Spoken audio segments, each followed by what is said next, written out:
शुरुआत करते हैं इस कार्यक्रम की, जो है पर्यावरणीय क्षरण, आपदा तथा प्रबंधन। सर, सबसे पहले मैं जानना चाहूंगी कि इससे क्या तात्पर्य है, पर्यावरणीय क्षरण, आपदा तथा प्रबंधन? जी बिल्कुल मैम।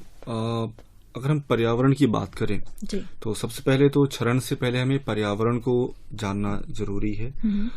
पर्यावरण का अगर हम शिक्षार्थियों शाब्दिक अर्थ की बात करें तो उससे ही स्पष्ट होता है कि ऐसा आवरण जो हमें घेरे हुए है, यानी हमारे चारों ओर का परिवेश।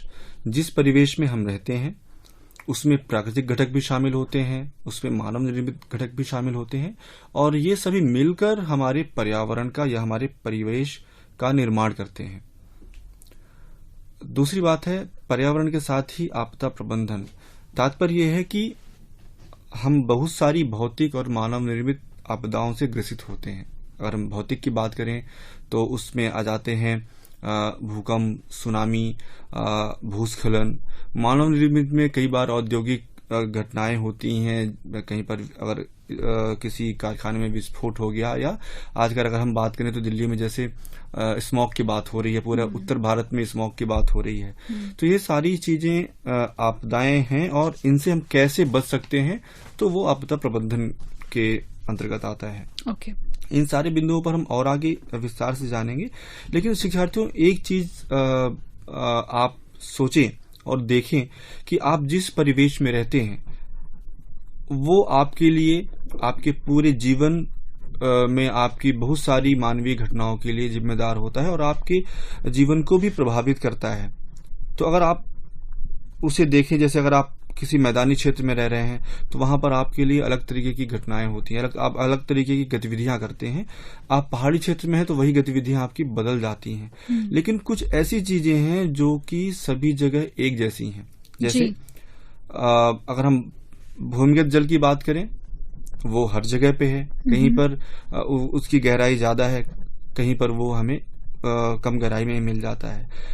पर्यावरण क्षरण से यह सीधे संबंधित है। कैसे? अगर हमें हमारे किसी क्षेत्र विशेष में कुछ ऐसी घटनाएं हुई जहां पर हमने अत्यधिक दोहन कर लिया भूमिगत जल का, जो एक बहुत ही महत्वपूर्ण संसाधन है, प्रकृति प्रदत्त है, वहां पर भूमिगत जल काफी नीचे हो जाता है।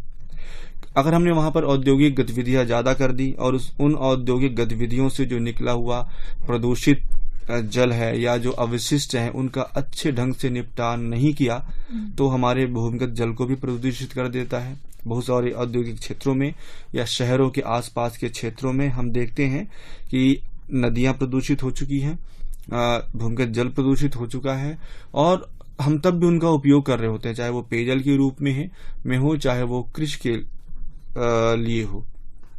वो यह प्रदूषित जल हमारे खान पान की चीजों को भी प्रदूषित करता है। इसके साथ ही हम अगर वायु की बात करें, जिस हवा में हम सांस लेते हैं, वो भी हमारे रोज की घटनाओं से, हमारे रोज की गतिविधियों से प्रभावित होती है। चाहे वो औद्योगिक गतिविधियां हो, चाहे वो परिवहन के रूप में हम जो संसाधन प्रयोग करते हैं उनकी गतिविधियां हो, या हमारे अन्य मानवीय कार्यकलाप हो। ये सारी हमारी जो गतिविधियां हैं, हम चाहे वो भौतिक परिवेश में करें या चाहे वो मानव निर्मित परिवेश में करें, वो हमारे आसपास के पर्यावरण को प्रभावित करती हैं।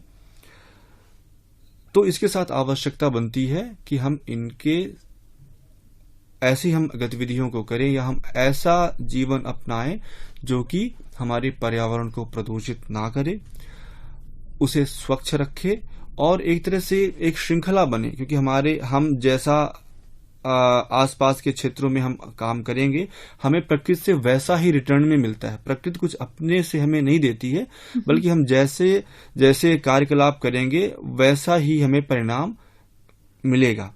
तो अगर हम ऐसा जीवन जिएंगे या हम ऐसी गतिविधियां करेंगे, चाहे वो औद्योगिक कारखानों के रूप में हो, चाहे वो परिवहन के रूप में हो, या चाहे जिस भी प्रकार की हो। सर, यहाँ पर हम ये कह सकते हैं कि जिस तरह से हम कार्य करेंगे, प्रकृति उस तरह से रिस्पॉन्स करेगी। बिल्कुल, प्रकृति every action has its reaction जो है, तो वही चीज है। तो अगर हम हमेशा होता है कि आप उसी चीज को एक अच्छे तरीके से कर सकते हैं और उसको एक अव्यवहारिक रूप से कर सकते हैं जी। तो हमें अगर हम देखें, अगर कृषि के क्षेत्र में करें तो आजकल ऑर्गेनिक फार्मिंग की बात आ रही है। हम क्यों पेस्टिसाइड का प्रयोग करें, हम क्यों केमिकल्स का प्रयोग करें? तो अगर हम इनका कम प्रयोग करेंगे तो हमें प्रदूषण मुक्त खाना मिलेगा, वो निश्चित रूप से हमारे स्वास्थ्य के लिए अच्छा होगा। अगर हम उद्योगों में एक ऐसी तकनीक का प्रयोग करेंगे जो कि प्रदूषण को कम करे, तो हम निश्चित रूप से वायु को स्वच्छ रख सकेंगे। अगर हम औद्योगिक अपशिष्टों का निपटान अच्छे तरीके से करेंगे तो वो औद्योगिक अपशिष्ट और प्रदूषित जल नदियों में नहीं जाएगा या भूमिगत जल में नहीं मिलेगा, तो हमें एक अच्छा जल हमें उपलब्ध होगा। तो हम ऐसी चीजों से हम अपने एक्शन में, जैसे आपने कहा कि हम अपने अगर एक्शन में बदलाव करें तो हमें प्रकृति की ओर से आपदाओं का सामना नहीं करना पड़ेगा। हम बहुत सारे देखें, अगर हम भूस्खलन की बात करते हैं, पहाड़ी क्षेत्रों में कई बार हम भूस्खलन होता है। वो क्यों होता है? क्योंकि हमने वहां पर बिल्डिंग्स बना ली हैं, हमने वहां पर कारखाने नदियों के किनारे खड़े कर दिए हैं, हमने वहां अनियंत्रित रूप से कटाई की है मिट्टी की, पेड़ पौधों की, तो हमें उसका जो फल है वो भूस्खलन के रूप में देखने को मिलता है।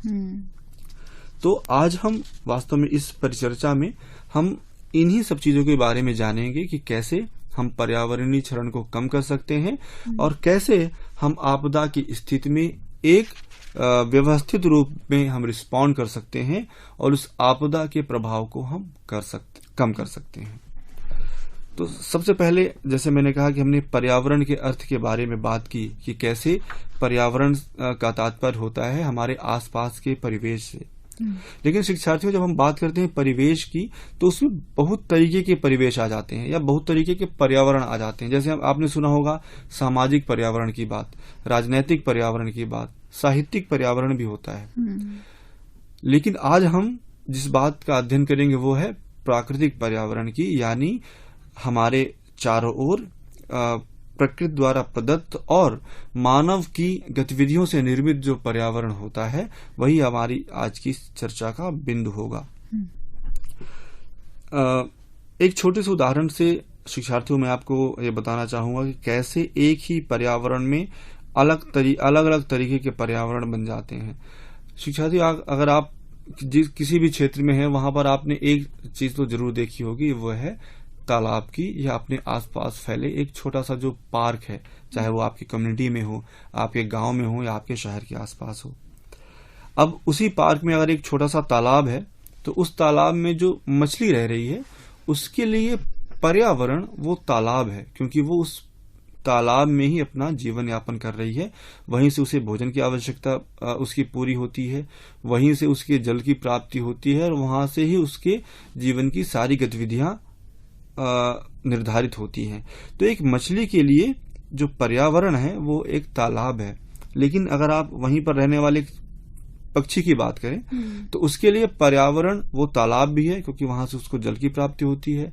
उसके लिए पर्यावरण में आकाश भी शामिल है, क्योंकि उसको उड़ने के लिए और उसको हवा वहां से मिलती है। वहां के पेड़ पौधे और कीट पतंगे भी शामिल हैं, क्योंकि उसको वहां से खाने की चीजें मिलती हैं। तो उसके लिए पर्यावरण या परिवेश का एक जो क्षेत्र है वो ज्यादा व्यापक हो जाता है। पर वहीं पर अगर कोई बच्चा जाता है तो उसके लिए पर्यावरण में वो पार्क तो शामिल है ही, लेकिन उसके पार्क के आसपास फैले क्षेत्र भी उस पर्यावरण में शामिल हो जाते हैं। तो जैसे जैसे हमारा कार्य क्षेत्र बढ़ता जाता है, हमारा जो परिवेश या पर्यावरण है वो वृहद होता जाता है। ये तो हमने बात की कि पर्यावरण वास्तव में है क्या। पर्यावरण को आगे अगर हम वर्गीकृत करें तो वो दो तरीकों से हो सकता है। जैसे मैंने अभी कहा, एक तो है प्राकृतिक पर्यावरण यानी प्रकृति से प्राप्त जो वस्तुएं हैं, और दूसरा है मानव निर्मित पर्यावरण यानी मानवीय गतिविधियों से हम जो चीजें बनाते हैं, जो ह्यूमन मेड है। प्राकृतिक पर्यावरण की बात करें तो उसमें सभी जीवित और अजीवित यानी जैविक और अजैविक चीजें शामिल होती हैं जो पृथ्वी पर प्राकृतिक रूप से पाई जाती हैं। इनमें हमारे रहने की जगह भी शामिल है, जो कि भूमि भी है, समुद्र भी हो सकती है, उसमें मिट्टी भी सम्मिलित है, उसमें पानी भी है। इसके अलावा सारे रासायनिक घटक जो कि भूमि और जल और आकाश या वायु में सम्मिलित हैं, वो सभी इसमें सम्मिलित होते हैं। यानी वो सारी चीजें जो प्रकृति के द्वारा हमें किसी न किसी रूप में उपलब्ध कराई जाती है, चाहे वो जैविक हो चाहे वो अजैविक हो, वो प्राकृतिक पर्यावरण में आती है। प्राकृतिक परिवेश में जो हमें चीजें मिलती हैं वो वास्तव में एक जैसी नहीं रहती है, क्योंकि मानवीय घटनाएं उन्हें परिवर्तित करती हैं और समय के साथ भी उनमें परिवर्तन आता है। अगर आप देखें तो आपके आसपास की जो भूभाग हैं वो शायद आपको एक जैसे ही दिखते हैं, लेकिन अगर आपने कुछ अध्ययन किया होगा या आपने इस चीजें में अगर सोचा होगा तो क्या आज से 100 साल पहले या 1000 साल पहले वो चीजें उसी तरह से थी? नहीं, क्योंकि उनमें समय के अनुरूप प्राकृतिक पर्यावरण में परिवर्तन आता है। कई बार ये परिवर्तन तीव्र होता है और कई बार इसकी जो गति है वो काफी धीमी होती है। क्योंकि जैसे अगर आपने पर्वत देखा होगा, पर्वत आज से 1000 या 5000 साल पहले उसका रूप अलग तरीके का रहा होगा। जो आपके आसपास नदी है उसमें तो बड़ी तेजी से परिवर्तन आता है। कई बार बाढ़ की वजह से आप देखते हैं कि नदी का मार्ग ही बदल जाता है। तो प्राकृतिक पर्यावरण में जो प्रकृति प्रदत्त चीजें हैं वो समय के साथ परिवर्तित होती हैं, हालांकि उनकी गति कम या ज्यादा हो सकती है। मनुष्य इन प्राकृतिक चीजों के साथ में विभिन्न गतिविधियां करता है और उनके स्वरूप में भी परिवर्तन लाता है। कई बार हम खुद पर्यावरण के अनुकूल बन जाते हैं। जैसे अगर आप हिम क्षेत्र में बात करें तो वहां पर हम रहने के लिए हम अलग अलग तरीके अपनाते हैं, तो हम पर्यावरण के अनुकूल होने की कोशिश करते हैं। कई बार हम पर्यावरण को अपने अनुरूप बदलने की कोशिश करते हैं।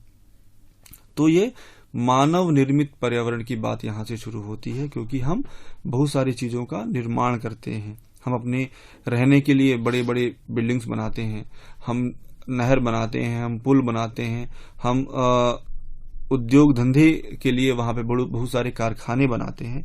तो हम प्रकृति के साथ एक्शन करके या उसके साथ जो अलग अलग गतिविधियां करके हम एक मानव निर्मित पर्यावरण की रचना करते हैं, जिसमें कि पार्क भी सम्मिलित हैं और अलग अलग भवन, अलग अलग चीजें शामिल हैं।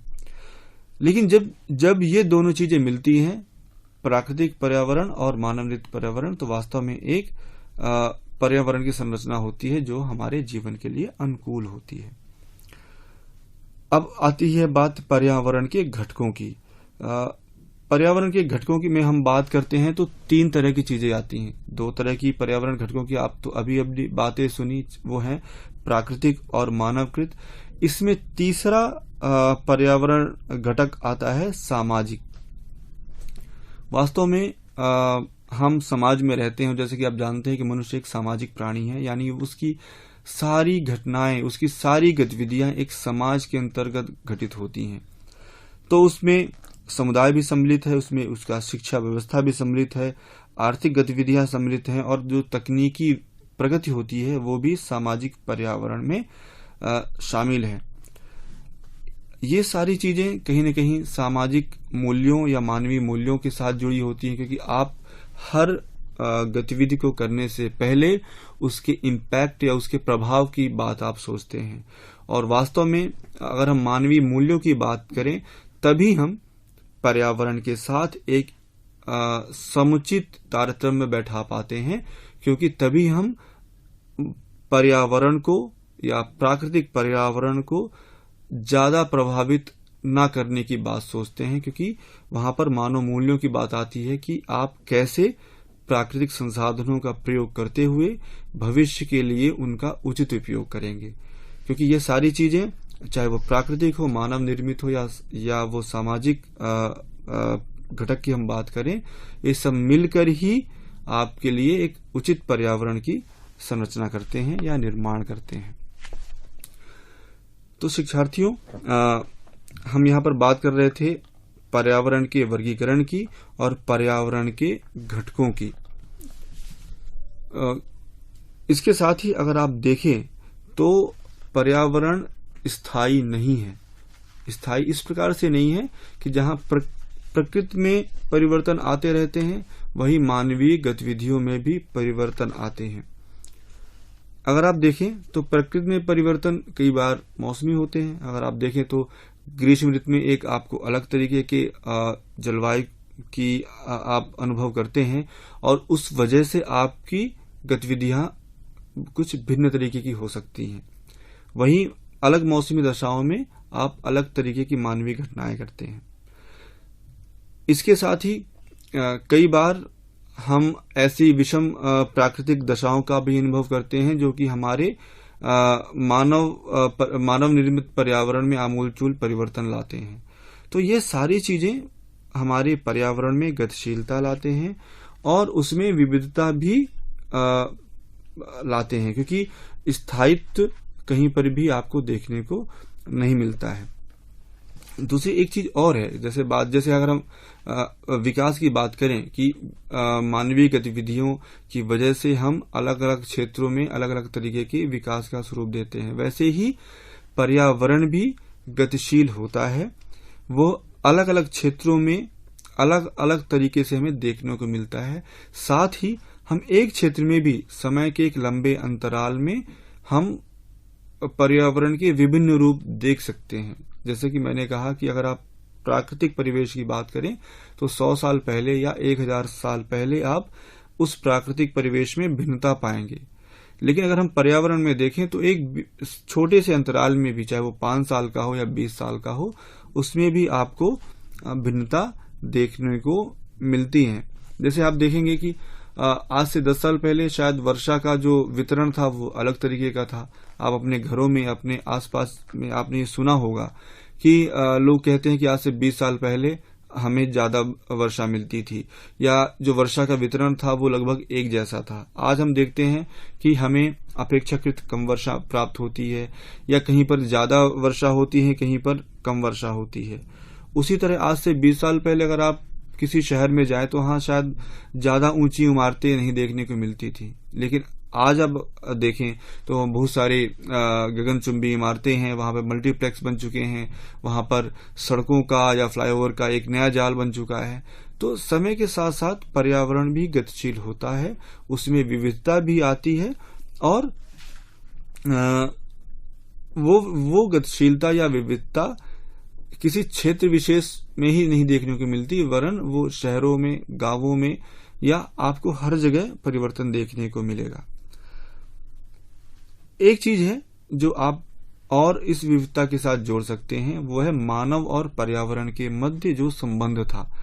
आज से कई साल पहले शायद मनुष्य और प्रकृति के जो मध्य जो संबंध था वो ज्यादा गहन था। हम प्रकृति के साथ ऐसा व्यवहार करते थे कि हम प्रकृति को ज्यादा प्रभावित ना करें, बल्कि हम उसके साथ तारतम्य बैठाएं और दीर्घ अवधि तक हम उसके साथ सामंजस्य बैठा सकें।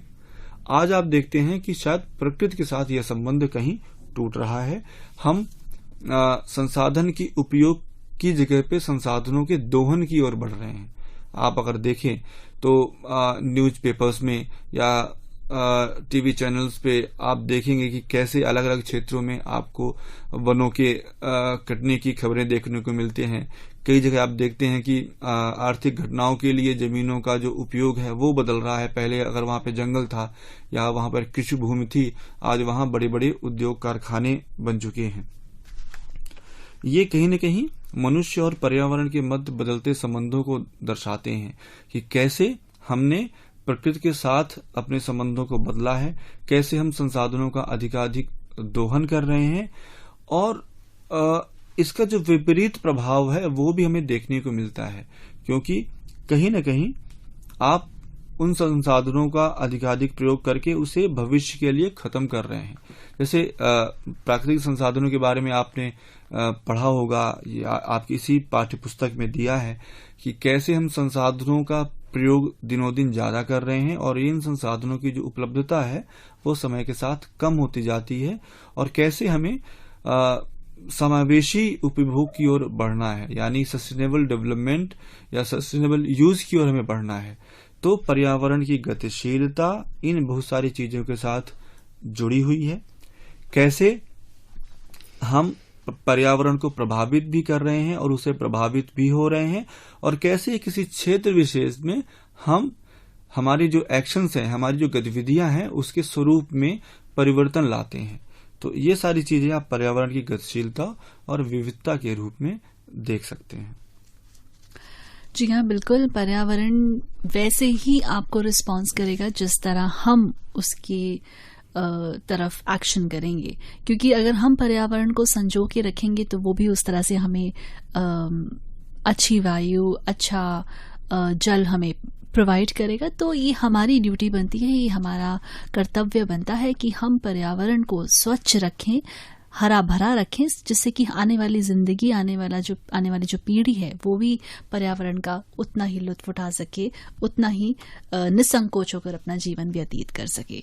फिलहाल हम आपको बता दें कि आप सोशल साइंस सब्जेक्ट के तहत टॉपिक पर्यावरणीय शरण तथा आपदा प्रबंधन पर चर्चा सुन रहे हैं, और इस चर्चा को हम यहीं पर थोड़ा सा विराम देंगे और जल्द लौटेंगे एक छोटे से विराम के बाद।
राष्ट्रीय मुक्त विद्यालय शिक्षा संस्थान की मुक्त विद्यावाणी और रेडियो वाहिनी पर आपका एक बार फिर से स्वागत है। आप सुन रहे हैं हमारा कार्यक्रम सोशल साइंस सब्जेक्ट के तहत पर्यावरणीय शरण तथा आपदा प्रबंधन पर चर्चा। ब्रेक पर जाने से पहले सर हमने बहुत सारी बात करी पर्यावरण पर कि किस तरह से पर्यावरण रिस्पॉन्स करता है, लेकिन हम यहाँ पर जानना चाहेंगे कि पर्यावरण का महत्व है क्या, और अगर हम साथ ही साथ ये भी जानना चाहें कि पर्यावरण शरण क्या है और इसके कारण कौन कौन से हैं। जी मैम, आपने एक बहुत सही सवाल किया, क्योंकि हम पर्यावरण पर ही निर्भर हैं। वास्तव में अगर हम कहें तो पर्यावरण मनुष्य के अस्तित्व के लिए आवश्यक है जी। वो इस तरह की हमारी सारी आवश्यकताएं हमें पर्यावरण से ही प्राप्त होती हैं, उसकी पूर्ति उसी से होती है। अगर हम भोजन की बात करें, आवास की बात करें, पेयजल की बात करें, यहाँ तक कि जो हम सांस लेते हैं उसके लिए भी हमें वायु इस पर्यावरण से मिलती है। हम जहाँ रहते हैं वो मिट्टी, हम जहाँ खेती करते हैं वो इसी मिट्टी पर ही निर्भर है। इसके अलावा बहुत सारे जो उद्योग कारखाने हैं उनके लिए भी कच्चा माल इसी परिवेश से ही हमें प्राप्त होता है। तो यानी अगर हम कहें हमारी मानवीय गतिविधियां, हमारी सामाजिक गतिविधियां, हमारी आर्थिक गतिविधियां, वो सारी पर्यावरण पर ही निर्भर हैं। लेकिन अगर हमने इसे प्रभावित किया, अगर हमने जैसे मैंने अभी कह रहा था कि हमारी बहुत सारी गतिविधियां हैं वो पेयजल को प्रदूषित कर रही हैं, वो हमारे वायु को प्रदूषित कर रही हैं और यहाँ तक कि ओजोन लेयर को खत्म कर रही हैं। तो उससे हम सौर विकिरण जो होता है उसकी वजह से हमें हानि होती है। तो महत्व इस रूप में है क्योंकि हमारी हर अंतःक्रिया पर्यावरण को प्रभावित करती है और जो हमारी उस पर निर्भरता है वो कहीं न कहीं वो निर्भरता और भी बढ़ जाती है। तो अगर हम इन संसाधनों का विवेकपूर्ण उपयोग करेंगे जो आज हमें देखने को नहीं मिल रहा है, तो पर्यावरण निश्चित रूप से हमारे ऊपर गलत प्रभाव डालेगा। तो कहने का तात्पर्य है कि पर्यावरण हमारे संपूर्ण जीवन के लिए महत्वपूर्ण है, इसीलिए हमें ऐसी गतिविधियां करनी है ताकि हम पर्यावरण को प्रदूषित ना करें, चाहे वो पर्यावरण किसी भी रूप में हो। और इसी तरह से उसके जिसको हम कहते हैं सस्टेनेबल डेवलपमेंट की बात आती है कि अगर हमने पर्यावरण के साथ एक सामंजस्यपूर्ण जीवन जिया, हमने उसको प्रदूषित नहीं किया, उसे हमने प्रभावित नहीं किया, तो पर्यावरण इसी तरह से जो उसकी भूमिका है उसे अच्छी तरह से निभाता रहेगा और खुद हमारी जनरेशन के साथ साथ ही हमें आने वाली पीढ़ियों को भी पर्यावरण स्वच्छ रूप में मिलेगा, ताकि उनको भी विकास के उतने ही अवसर मिलेंगे जितना आज हमें मिल रहे हैं। दूसरी बात थी, आपने कहा पर्यावरण क्षरण की। निश्चित रूप से जैसे हमने बात की कि पर्यावरण हमारे लिए आवश्यक है, हमारे अस्तित्व के लिए आवश्यक है, तो हम दिनों दिन हम उसके साथ ज्यादा अंतःक्रिया करते जा रहे हैं और इसका प्रभाव ये हो रहा है कि हम पर्यावरण के दोहन तक उतर आए हैं। हम इन संसाधनों का एक विवेकहीन दोहन कर रहे हैं। वो कैसे? जैसे हम शुरू में बात कर रहे थे कि कैसे हम नदियों के किनारे दिनों दिन कटाव कर रहे हैं, वहां पे बिल्डिंग बनाने के लिए, होटल बनाने के लिए। होता क्या है कि नदियों के किनारे भूस्खलन होता है, नदियों का मार्ग अवरुद्ध होता है और जब वो मिट्टी हटती है तेजी के साथ तो हमें अचानक मलबे का और बाढ़ का सामना करना पड़ता है। उसी तरह उद्योग कारखानों से निकला हुआ प्रदूषित जो गैसें हैं, जो प्रदूषक हैं, गाड़ियों से निकले हुए जो धुआं है वो वायु को प्रभावित करता है। हमारा भूमिगत जल प्रभावित हो रहा है, हमारा जो नदियों में बहने वाला जल है वो प्रभावित हो रहा है। तो इससे धीरे धीरे भूमि की, जल की, वायु की गुणवत्ता कम होती जाती है। बहुत सारे ऐसे संसाधन हैं जो कि विलुप्त प्राय होते जाते हैं। जैसे एक अनुमान लगाया जाता है कि आज से 50 या 100 साल बाद जो पेट्रोलियम पदार्थ है वो लगभग समाप्त जैसे हो जाएंगे, चाहे वो कोयला हो, चाहे वो पेट्रोल हो या वो अन्य चीजें हो। तो ये निश्चित कहीं न कहीं पर्यावरण क्षरण के रूप में हमें देखने को मिलता है, क्योंकि हम पर्यावरण को प्रदूषित कर रहे हैं, हम संसाधनों का अधिकाधिक दोहन कर रहे हैं और उसे हम भविष्य के लिए बचा नहीं रहे हैं, क्योंकि आवश्यकताएं हमारी बढ़ती जा रही हैं। हमें इसके साथ इसी वजह से पर्यावरण से जो हमें संसाधन हैं उनका हम प्रयोग तो करें, लेकिन हमें वैकल्पिक व्यवस्था के रूप में अन्य संसाधनों का भी उपयोग करना पड़ेगा। लेकिन हो ये रहा है कि चूंकि हमें प्रकृति से ये चीजें मिल रही हैं, तो वो शायद हमें आज की आवश्यकताओं की पूर्ति कर दे रही हैं, तो हमें उनका अधिकाधिक दोहन कर रहे हैं। लेकिन क्या भविष्य के लिए वो बचेंगी? हम शायद इसके बारे में नहीं सोचते। यहाँ पर हम ये कह सकते हैं कि एक तरह से हम स्वार्थी हो रहे हैं, हमें आज का अपनी जरूरतें दिख रही हैं कि हमें अपनी जरूरतें पूरी हो रही हैं, आने वाला जो समय, आने वाली जो पीढ़ी है, हम उनके लिए कुछ भी नहीं कर पा रहे हैं। बिल्कुल, एकदम सही बात आपने कही मैम, क्योंकि आवश्यकताएं तो अनंत है। हम उनकी अगर हम एक आवश्यकता की पूर्ति की तो मनुष्य के लिए एक दूसरी आवश्यकता आगे तैयार हो जाती है। लेकिन क्या हम उन आवश्यकताओं की पूर्ति के कुछ वैकल्पिक संसाधन ढूंढ सकते हैं जो कि प्रकृति को प्रदूषित भी ना करें और भविष्य के लिए उन संसाधनों को बचा भी पाए? जैसे अगर हम ऊर्जा की बात करें, बिजली की बात करें, हम थर्मल पावर प्लांट की बात करते हैं, ताप विद्युत ऊर्जा की बात करते हैं, और उसके लिए हमें कोयले का प्रयोग करना पड़ता है। लेकिन जल विद्युत है, ज्वार भाटा से जो ज्वारीय विद्युत है, पवन ऊर्जा है, यानी पंचक्कियों से हमें ऊर्जा की प्राप्ति हो सकती है। तो क्या हम ऐसे, और सबसे बड़ा तो जो सोलर एनर्जी है, वो एक ऊर्जा का एक अक्षुण्ण साधन है। आप चाहें तो उसको कितना भी प्रयोग करें, तो क्या हम ऐसे वैकल्पिक संसाधनों की ओर सोचें? ये एक बड़ा सवाल है, क्योंकि तभी हम इन पर्यावरण से ऐसे संसाधन जो कि समाप्त हो सकते हैं उनको बचा पाएंगे। अच्छा, अगर इनके परिणामों की बात की जाए सर, पर्यावरण क्षरण के परिणाम वो क्या क्या है? परिणाम के रूप में आप देख सकते हैं मैम कि आप देखें तो क्षरण, आपने वायु को प्रदूषित कर दिया तो बहुत सारी स्वास्थ्य समस्याएं हो जाती हैं। हमने जल को प्रदूषित कर दिया तो आज देखें तो शुद्ध पेयजल एक बहुत बड़ी समस्या है। भारत ही नहीं, संपूर्ण विश्व में एक बड़ी समस्या के रूप में आप देख सकते हैं कि कैसे हमें स्वच्छ पेयजल नहीं मिल पाता और उसकी वजह से हम बहुत सारी बीमारियों से प्रभावित हो जाते हैं। कई बार हड्डियों में विकार आ जाता है, कई बार और भी बड़ी समस्याएं हो जाती हैं। हम पिछले कई दिनों से न्यूज़पेपर में देख रहे हैं कि कैसे संपूर्ण उत्तर भारत में प्रदूषित वायु की वजह से हम स्वास्थ्य समस्याओं का सामना कर रहे हैं। तो निश्चित रूप से ये पर्यावरण क्षरण का एक ऐसा प्रभाव है हमें जो दिखाई देता है। जो प्रभाव हमें दिखाई नहीं देता वो ये है कि आज से कुछ वर्षों बाद बहुत सारे संसाधन समाप्त हो जाएंगे, तब हम क्या करेंगे? क्योंकि हमने वैकल्पिक संसाधनों की व्यवस्था कर ही नहीं रखी। सही बात। तो ये एक बड़ा प्रभाव है जी। पर्यावरण क्षरण के अगर हम कारणों की बात करें तो मैम वो सामाजिक भी हैं, जैसे बढ़ती जनसंख्या बहुत अधिक प्रभावित करते हैं, क्योंकि उसकी वजह से संसाधनों पर दबाव बढ़ जाता है, क्योंकि आवश्यकता बढ़ जाती है। आवश्यकता बढ़ेगी, उसकी पूर्ति के लिए आप ज्यादा उत्पादन करेंगे चीजों का, खेती का ज्यादा उत्पादन करना पड़ेगा, संसाधनों पर ज्यादा प्रभाव पड़ेगा और उसका प्रभाव होगा कि उसकी वजह से प्रदूषण भी बढ़ेगा और संसाधनों का अधिकाधिक उपभोग ही होगा। शहरीकरण है, आपने देखा होगा कि गांवों से शहरों की ओर बहुत ज्यादा माइग्रेशन हो रहा है। क्यों? क्योंकि हम रोजगार के लिए बाहर आ रहे हैं, अच्छी शिक्षा के लिए बाहर आ रहे हैं और इस वजह से शहरों पर अतिरिक्त दबाव आता है।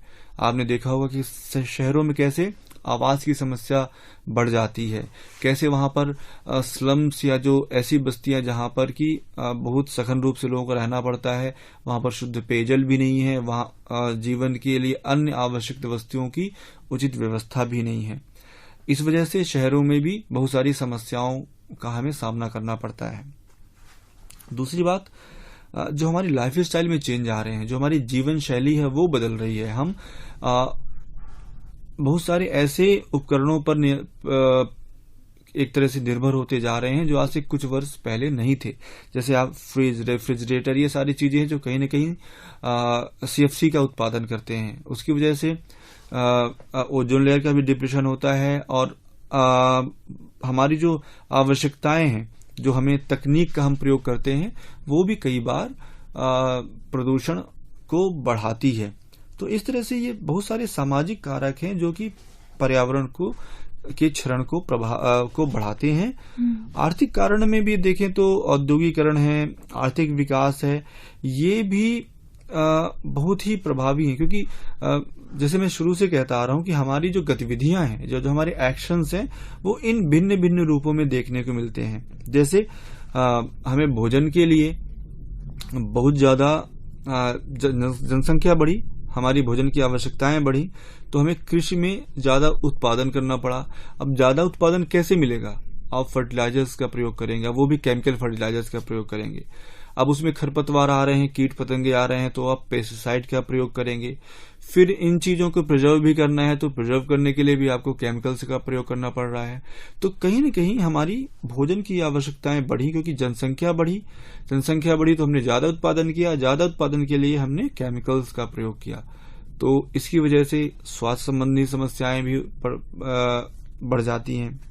अब औद्योगिकरण है, क्योंकि यह भी आवश्यकता से जुड़ा हुआ है। आपने बड़े बड़े उद्योग खड़े कर दिए, उनसे निकलने वाला धुआं जो है वो पर्यावरण को प्रदूषित कर रहा है। इसके साथ अगर आप देखें तो बात आ जाती है पर्यावरण, हमने परिणाम की बात की, कैसे हमें बहुत सारी स्वास्थ्य संबंधी समस्याएं और भविष्य के लिए जो हम उपयोग की चीजें रख सकते हैं वो भी हम नहीं सोच रहे हैं। तो स्वास्थ्य एक बड़ी समस्या है और संसाधनों का खत्म होना भी एक पर्यावरण क्षरण से उत्पन्न जो बड़ी समस्या में देखने को मिलती है। इसलिए बात आ जाती है सस्टेनेबल डेवलपमेंट की या सतत विकास की। सतत विकास क्या है कि हम कैसे संसाधनों का उचित उपयोग करें और हम संसाधनों को भविष्य के लिए भी बचा के रखें। तो हम संसाधनों का एक विवेकपूर्ण उपयोग करें, हम वैकल्पिक संसाधनों के बारे में सोचें, चाहे वो ऊर्जा के लिए हो या वो कल कारखानों के लिए हो। तो इस तरह से सतत विकास वर्तमान में आवश्यकता है समाज की और इस विश्व की। सतत विकास के साथ ही आपदा प्रबंधन बहुत ही गहन रूप से जुड़ा हुआ है। हम आपदाओं की बात करते हैं, वो मानव निर्मित भी हो सकती हैं, वो प्राकृतिक भी हो सकती हैं, लेकिन आपदा प्रबंधन बहुत ही ज्यादा आवश्यक है। अगर आप देखें तो हमने भूकंपों की बात सुनी है, क्योंकि भूकंप आते हैं, उसकी वजह से बहुत ज्यादा जनधन की हानि होती है। ज्वालामुखी है, भूस्खलन है, या जो औद्योगिक दुर्घटनाएं हैं, ये सारी आपदाएं हैं और इनके लिए एक उचित व्यवस्था आवश्यक हो जाती है। हम वो कैसे कर सकते हैं? तो आपदा प्रबंधन के बड़े ही महत्वपूर्ण घटक हैं जो कि जिन्हें हमने 4 भागों में बांटा है। पहला है मिटिगेशन, यानी कम करना। तकनीकी शब्दों में से मिटिगेशन कहते हैं और इसका अर्थ ये होता है कि कैसे आपदा के प्रभाव को हम कम कर सकते हैं। दूसरी है प्रिपेयर्डनेस या तैयारी, कैसे हम पहले से प्लान बना के रखें कि हम किस अवस्था में कैसा एक्शन लेंगे, यानी हम उसके लोगों को जागरूक करें, हम कैसे आपदा के समय हम कैसे जो संसाधन उसको बचा के रखें ताकि हम उपयोग कर पाएं, कैसे हम वस्तुओं की आपूर्ति बना के रखें, कैसे हम लोगों को ट्रेनिंग दे, प्रशिक्षण दे ताकि वो खुद भी बच सकें और वॉलंटियर के रूप में लोगों को भी बचा सकें। तीसरी बात है रिएक्शन या अनुक्रिया की, कैसे हम आपदा के समय हम आपातकालीन सेवाओं को, जैसे अग्निशमन है, पुलिस है, एम्बुलेंस है, कैसे हम इनको समुचित रूप से व्यवस्थित रखें और हम उसके जैसे ही आपदा अगर आ गई है तो कैसे हम रिएक्शन कर पाएं। जैसे अगर कहीं पे आग लगी है तो हमें पहुंचने के कौन से तरीके हो सकते हैं, अगर एक रास्ता ब्लॉक हो जाए तो क्या अल्टरनेटिव रास्ता है जहां तक हम उस तक पहुंच सकें। तो अनुक्रिया या रिएक्शन एक बहुत ही प्रभावी स्टेज है आपदा प्रबंधन का। और चौथा है पुनरुत्थान या डेवलपमेंट। तो बहुत सारी ऐसी चीजें हैं जब हम उसकी वजह से हानि को नहीं रोक सकते हैं, उसे थोड़ा कम कर सकते हैं। जैसे अगर कहीं पर भूकंप आ गया, बिल्डिंग्स गिर गई हैं, सड़कें टूट फूट गई हैं, तो उस भूकंप के बाद हम वहां पर पुनर्निर्माण का हम कार्य करते हैं कि कैसे हम रास्ते बनाएं, कैसे हम लोगों को शेल्टर प्रोवाइड कराएं और कैसे उनको वहां पर जो बुनियादी संरचनाएं हैं कैसे हम उनको निर्मित करें। तो आपदा प्रबंधन वास्तव में एक प्रबंधित व्यवस्था है आपदाओं के प्रभाव को कम करने से लेकर उस स्थान पर हुए नुकसान की भरपाई करने की। तो वास्तव में इसके अंतर्गत ये चारों जो स्टेजेस हैं हमने उनकी बात की कि कैसे हम प्रभाव कम करने से लेकर जो प्रभाव हुआ है उसको हम कैसे डेवलपमेंट के द्वारा हम समाप्त कर सकते हैं। इसमें सबसे बड़ी जो बात है वो है अवेयरनेस की, क्योंकि अलग अलग घटनाएं आपदाओं में हमें अलग अलग तरीके के रिस्पांस देने पड़ते हैं। जैसे भूकंप के समय आपको एक अलग तरीके की व्यवस्था करनी पड़ेगी, लेकिन अगर वहां पर कोई औद्योगिक घटना हो गई है वहां पर आपको एक अलग तरीके की व्यवस्था अपनानी पड़ेगी। तो उस क्षेत्र की प्रशासनिक व्यवस्था और लोगों को भी तैयार रहना पड़ेगा, अवेयर रहना पड़ेगा कि कैसे हम अलग अलग तरीके की आपदाओं के समय हम अलग अलग तरीके की व्यवस्थाओं को बना सकें और कैसे इसके प्रभाव को कम कर सकें। बिल्कुल सही बात कही सर आपने कि पर्यावरण जो क्षरण है और इसके जो कारण रहे, इनका जो परिणाम है, इन सबको हमें ध्यान रखते हुए हमें पर्यावरण को संजो के रखना है और जितना हमसे बन पाए हम उसको अगर एक ट्रेजर के रूप में रखेंगे तो आने वाली जो पीढ़ी है, आने वाला जो समय है, हम उन सभी जनसाधनों का उपयोग कर पाएंगे, सदुपयोग कर पाएंगे और ये हमारा ही कर्तव्य बनता है।